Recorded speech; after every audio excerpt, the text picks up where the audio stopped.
124 ساڵ لەمەوبەر لە 22 نیسانی 1898 یەکەم ڕۆژنامەی کوردی بە ناوی کوردستان لە قاهیرەی پایتەختی میسر لەلایەن مقداد مەدحەت بەدرخان دەرچوو.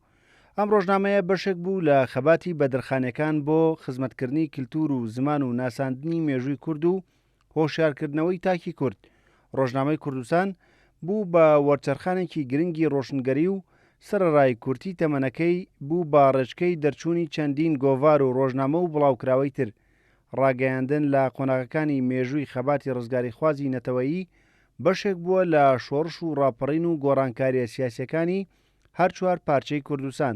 لە دوای ڕاپەڕینی بەهاری 1991 ڕۆژنامەگەری کوردی قۆناغێکی نوێی دەست پێکرد کە بە قۆناغی میدیای بینراو دادەنرێت و بۆ یەکەم جار تەلەڤیزۆن لەلایەن هێزە سیاسیەکانەوە دامەزرا، پێشکەوتنی تەکنەلۆژیا و گۆڕانکاریە ئابووری و کۆمەڵاتیەکان و کرانەوە بەڕووی جیهانی دەرەوەدا بوون بە هۆکارێک بۆ گەشەکردنی ماسمیدیا و خێرایی گەیاندنی هەواڵ و زانیاریەکان.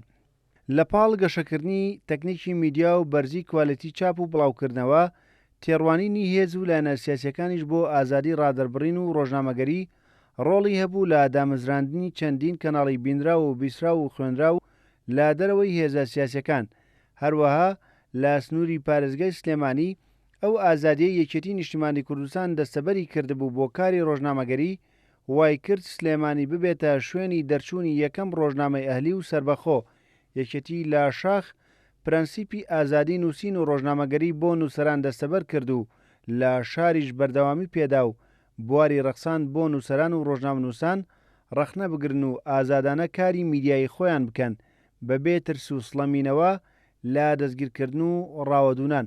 لە ئێستاشدا کە تۆڕە کۆمەڵاتیەکان و سۆشیال میدیا بوونەتە سەرچاوەی گەیاندنی هەواڵ و زانیاری، بەشێک لە هێزە سیاسیەکان سانسۆر و چاودێری کاری ڕاگەیاندنیان تونند کردوتەوە و لە ماوەی ڕابردوودا لە هەولێر و بادینان چەندین چالاکوان و ڕۆژنامەنووس لەسەر ڕەخنەگرتن دەستگیر کراون و خراونەتە زیندانەوە.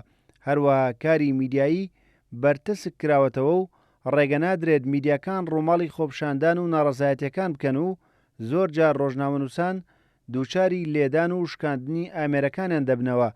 لەسەر ئەو پێشێلکاریانەش چەندین جار ڕێکخراوەکانی بواری مافی مرۆڤ و بەرگری لە ئازادی ڕۆژنامەگەری ڕەخنەیان لەو ڕەفتارانە گرتووە و داوایان کردووە کۆتایی بە بەرتەسکردنەوەی ئازادی ڕادەربڕین بهێنرێت.